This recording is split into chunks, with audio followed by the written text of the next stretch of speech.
This is the Russian nuclear submarine Kazan, a source of pride for Russia. In plain sight, under the nose of the United States, it boldly sailed into Cuba. Real footage from June 12, 2024. This Russian strategic nuclear submarine, resembling a giant black whale, was docked in Havana Port, Cuba, just 169 kilometers from U.S.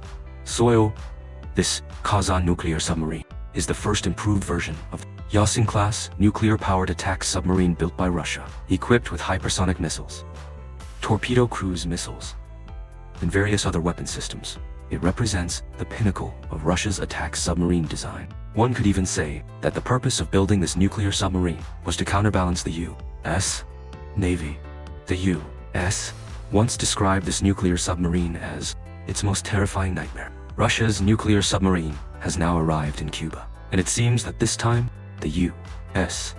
is destined to lose sleep over it.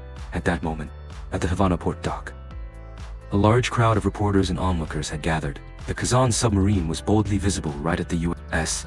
Doorstep on the massive 13,800-ton, 139-meter-long submarine. Two rows of submarine crew members were neatly standing.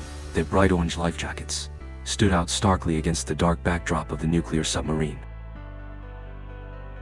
Russia made a grand gesture this time, not only deploying its heavyweight nuclear submarine, but also accompanying it with 3 ships, forming a Northern Fleet task force. These 3 vessels included the Admiral Gorshkov frigate, the Pashin medium cruiser, and the Nikolai Chiker rescue tugboat, although no nuclear warheads were carried this time.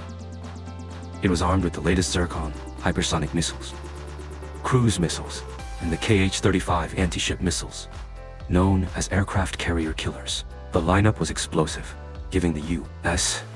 quite a shock. According to reports, the U.S.